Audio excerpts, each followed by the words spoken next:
Hello, sports fans. Welcome to Super Sports Central. Today, we're going to be going with Week 17 NFL predictions. So last week, I had a record of 10-6, and that brings my record on season to 149-91. Kicking things off this week on Thursday Night Football with the Jets at the Browns. So Joe Flacco, he's been great for the Browns, as in 4 games, he's thrown for 1,300 yards and 10 touchdowns, and he has also passed for at least 300 yards in 3 consecutive games. Now, as good as Joe Flacco has been for the Browns this season, he will have to face an elite Jets defense that is especially good against the pass, allowing just 168 passing yards per game. Now, speaking of good defenses, the Browns also have an insanely good defense as they give up the least amount of yards per game and are great against both the pass and the run. Now, the Browns defense has an easy task this week as they face a terrible Jets offense that scores just 15.4 points per game, and will be starting Trevor Siemian at quarterback again as Zach Wilson remains out with a concussion. So I don't really think the Jets will do much offensively and get anything going against a really good Browns defense. And I think the Browns will have enough offensive success against a good Jets defense, and the Browns win this one by a score of 24-10, and the Browns will also clinch a playoff spot with the win. Moving to the game on Saturday, that is the Lions at the Cowboys. So we will have a live watch party for this game, starting by 8 p.m. Eastern Time on Saturday, so I hope to see you guys there. But this is a big game for both teams, and it should be a real good game, as both teams have already clinched a playoff spot, and the Cowboys really need to get back on track after dropping back-to-back games, and they need to keep pace in the NFC East race.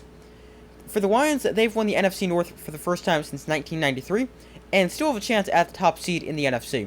But this game should be a high-scoring game, as these are two top 5 scoring offenses in the NFL, as the Cowboys score 30.1 points a game, which is second in the league, and the Lions score 27.5 points a game, which ranks 5th. Defensively, the Cowboys have the edge, but the Lions' defense has been good at times this season.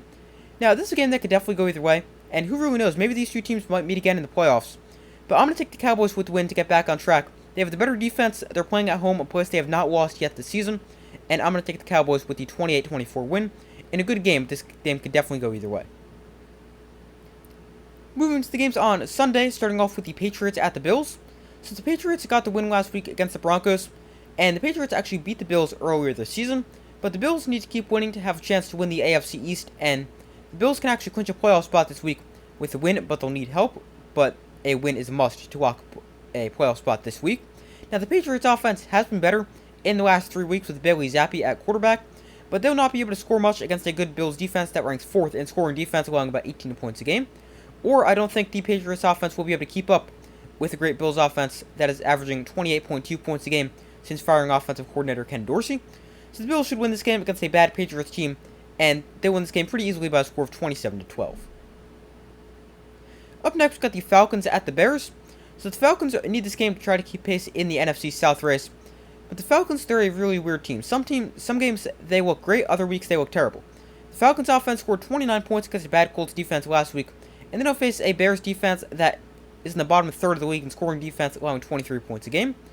For the Bears, they've been playing better as of late, winning 3 of their last 4 games and scoring 24 points a game in their last 3 games. Now, I don't really know who's going to win this game. I'm going to take the Bears with the win because they've been playing better as of late, and they're home. I don't really think either team is that good, but I'll take the Bears 20-17. Up next, we've got the Raiders at the Colts.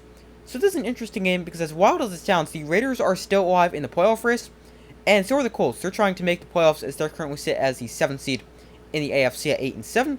The Raiders, they've been better lately, winning 2 games in a row, and they've used their run game and defense to win those games. And they've been running the ball effectively without Josh Jacobs, who's been dealing with a quad injury. Now, the style of football the Raiders have been playing in their last couple games is a bad matchup for the Colts, who allow 130 rushing yards a game, which is fifth worst in the NFL. And the Colts have also been up and down offensively this season. So this is a game I could definitely see going either way. Both teams need this game if they want to have a chance to make the playoffs. For the Raiders, it's already a slim chance, but they still have a chance. But I'm going to take the Raiders with the win. I think they'll be able to run the football effectively. Their defense will come up with some big plays, and the Raiders got the upset win to win their 3rd game in a row, and they win by a score of 22-17. Up next, we have the Giants hosting the Rams. So the Tommy DeVito story is over for the Giants as they're benching Tommy DeVito for Tyrod Taylor, who replaced DeVito in the second half of the game against the Eagles. The Giants now face a Rams team that is playing some of their best football at the right time, as the Rams have won 5 of their last 6 games and are currently sitting as the 6th seed in the NFC. In fact, the Rams can actually clinch a playoff spot this week with a win and a loss about the Seahawks. But the Rams offense, they've been good this season, scoring 23.8 points per game and putting up 363 yards per game. Now, the Giants defense has been good at times this year, but the numbers aren't great, allowing 24.7 points a game, 134 rushing yards a game, and 229 passing yards a game. And all those stats are near the bottom of the league. The Giants are going to be able to keep up with the Rams offense, as the Giants score just 14.3 points a game, and the Rams should win this game pretty easily with a score of 27-13. Up next, we've got the Cardinals at the Eagles. So the Eagles got the much-needed win last week, but they still have defensive issues as they give up 25 points against a terrible Giants offense, and they're giving up 24.4 points per game on the season. The Cardinals, they've been solid since the return of Kyler Murray. Is in those 6 games, they're averaging 21 points per game. But even if the Cardinals are able to score, I don't really think they will be able to keep up with an Eagles offense, which is going to have a field day against a terrible Cardinals defense. As the Eagles score 26 points a game, the Cardinals allow 27 points a game. I think the Eagles will win this game. I still have concerns about their defense, and I think they'll give up some points. But in the end, I think the Eagles simply outscore the Cardinals and win this game by a score of 35-20. And the Eagles can also clinch the NFC East with a win and a Cowboys loss. Up next, we have the Saints at the Buccaneers. So the Buccaneers are red hot right now, winning 4 games in a row and coming off a dominant win over the Jaguars.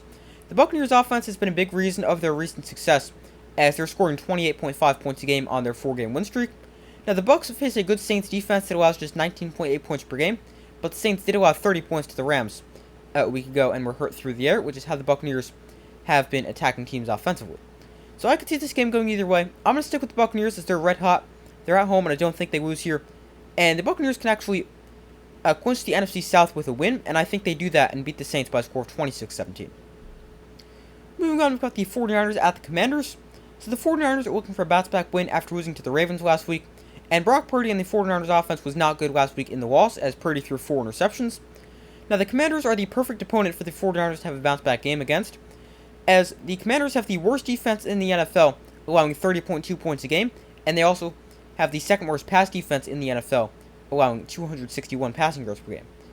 So the 49ers offense should have a field day against an awful defense, and the Commanders, they're making quarterback changes. They're benching Sam Howell in favor of Jacoby Brissett, who played well last week, replacing Sam Howell at halftime. But Jacoby Brissett now has to face an elite 49ers defense, so I think this is going to be a dominant win for the 49ers. They get back on track and absolutely demolish the Commanders, winning by a score of 37-14. Moving on, we've got the Panthers at the Jaguars. So the Jaguars need a win in the worst way possible, as they've lost 4 games in a row and have gone from fighting for the 1 seed in the AFC to barely leading their division, as the Jaguars, Texans, and Colts are all tied at 8-7.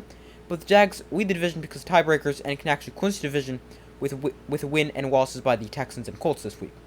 Now, the Jaguars have faced the perfect team to get a bounce-back win and much-needed win against, as the Panthers are a team that has only won 2 games this season. Now, the Panthers do have a good defense, especially against the pass, so I would expect the Jaguars to try to run the football, but the Jaguars' run game hasn't been that great this season, as they run for just 93 rushing yards a game. So I think this game will be a close game, but I think the Jaguars will end up snapping their 4-game losing streak, and they beat the Panthers by a score of 21-20 and walk up the AFC South as well. Moving on, we've got the Dolphins at the Ravens. So both teams are coming off wins over good teams and are also fighting for the top spot in the AFC. But the Ravens, they could actually walk up the number 1 seed in the conference with a win. Now, the Ravens, they've had success against good teams this season, as they're 9-3 against teams who currently have a winning record, while the Dolphins are 1-3 against teams that currently have a winning record, but they just beat the Cowboys last week. I think this game should be a real good game. Both teams have great offenses, as the Dolphins score 30.9 points a game, which is best in the NFL, and the Ravens score 27.8 points a game, which is 4th best in the NFL. Now, the Dolphins' offense will be without a key player in Jalen Waddle, who's out due to an ankle injury he suffered in the win last week over the Cowboys. And the Dolphins' offense already has tough tasks as they face a Ravens defense that is best in the NFL in terms of scoring defense, allowing just 16.3 points a game. So this is a game that can definitely go either way. I'm going to take the Ravens with the win by a score of 31-24, and they officially clinch the top seed in the AFC. But this is a game that could definitely go either way. I think this will be a great game, but I've got the Ravens coming out on top. Up next, we've got the Titans at the Texans. So the Texans are still in the playoff race as they sit as the first team out in the AFC in the 8th seed at 8-7. Now, the Texans, they will be getting C.J. Stroud back from injury after he missed 2 games with concussion, and the Texans went 1-1 in those games without Stroud, and that one win was actually against the Titans. And if the Texans can beat the Titans without C.J. Stroud and on the road, they can definitely beat the Titans with C.J. Stroud and at home. And C.J. Stroud will be a massive boost to the Texans' offense, which scored just 20.5 points a game without C.J. Stroud. But the Texans, they should win this game pretty easily, and I have them beating the Titans for the second time this season, and winning by a score of 24-14. Up next, we have the Steelers at the Seahawks. So both teams need this game in the worst way possible, as both teams are 8-7 and in the playoff hunt in their respective conference. The Steelers will be starting Mason Rudolph at quarterback again this week, after he played well, throwing for 290 yards and 2 touchdowns in the win over the Bengals, and the Steelers' offense scored 34 points. The Steelers' offense now faces a Seahawks defense that is statistically very similar to the Bengals, allowing 23.5 points a game, 130 rushing yards, and 230 passing yards a game.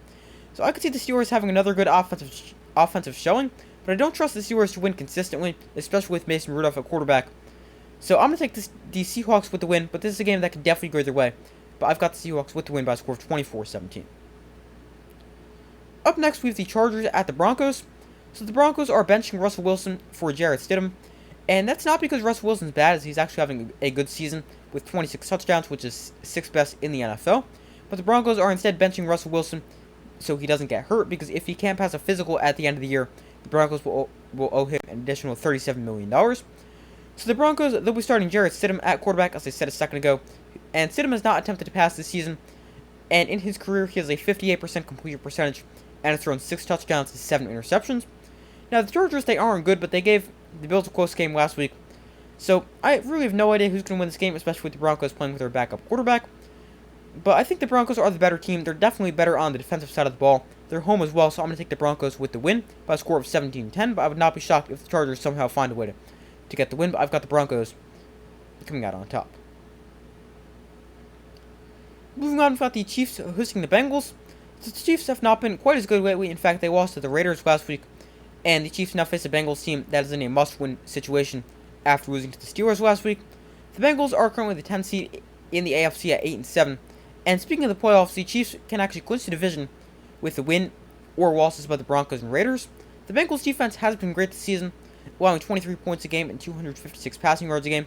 Plus, they just allowed 34 points to Mason Rudolph and the Steelers offense, which is awful. So I could see Patrick Mahomes and the Chiefs offense finally having a good game. But if the offense struggles again for the Chiefs, I think their defense will be able to lead them to victory, as the Chiefs defense has been great this season. And I think the Chiefs defense plays another good game, and the Chiefs lock up the division and finally get a much-needed win, as the Chiefs beat the Bengals by a score of 24-15. And our final game, it is Sunday Night Football. It is the Packers at the Vikings. So this is a huge game for both teams, as they're currently 7-8 and fighting for a playoff spot. The Vikings will be starting rookie quarterback Jaren Hall from BYU in place of Nick Mullins, as they're benching Mullins because he threw 4 picks last week in the loss to the Lions.